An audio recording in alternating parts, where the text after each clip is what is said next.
Hello, this is Nia Gray with today's Faith Report, and I thought we'd do something a little bit different with the video. Like we've got the podcast on the radio, the audio only, but I thought with the video I would incorporate some of the techniques that I'm learning in a class I'm taking currently at Crossroads Church called Making Disciples One. And what we're learning is that when you're reading the Bible, and don't get me wrong, sometimes time in my life that if I wanted to go to sleep within 5 minutes, just give me the Bible. It would just put me to sleep. But now we're in a season of wanting to learn more, and the Bible can be difficult to read depending on what translation you're doing. The King James with the thouest and the thou. And then there's easier to understand translations like the New International Version, the NIV, that there are some techniques that take it a step further so that you really start analyzing what you're reading. And so one of the techniques that we're learning in class that we use at church is called SOAP. SOAP. So that's the acronym for Scripture, Observation, Application, and Prayer. And so in our class, we're doing daily reading, and with our daily reading, we are doing SOAP. And so I thought I would test that out by recording it. Also, probably make me do it more often. So my first scripture that I read this week was Matthew 23, verses 13 through 15.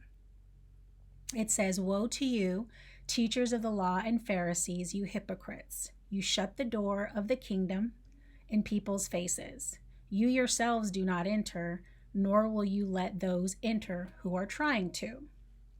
So that's the scripture, and that's the S in SOAP. And the S in SOAP means that you read the scripture. The next acronym is the O, and the O means what observation did you make? So in this particular scripture, the O for me is being religious on the outside and practicing religious activities outward, but not having inner spirituality, hinders people from the true salvation and makes them fit for hell. That's basically what the passage is saying.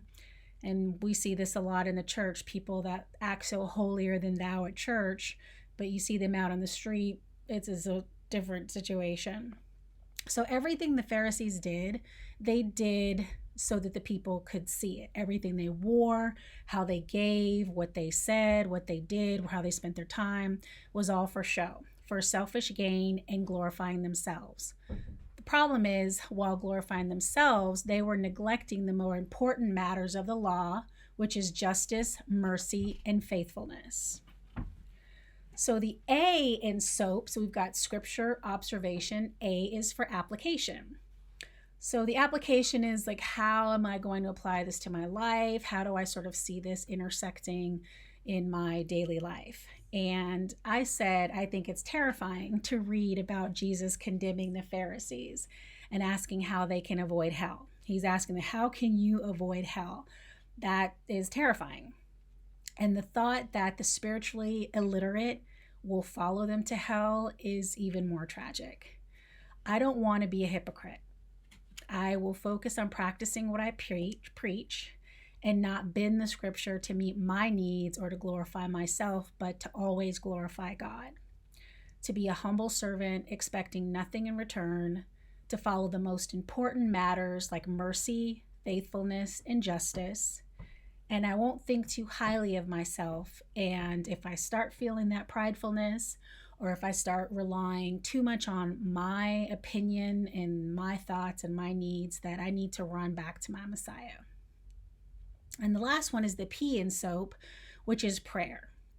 And so you typically write a prayer regarding the scripture, the observation, and the application that you just read. And so my prayer is, Lord, search my mind, heart, and spirit for any hypocrisy or ways I deceive myself. I desire to be an authentic Christian where my life is a testimony as well as my words. And there's my SOAP.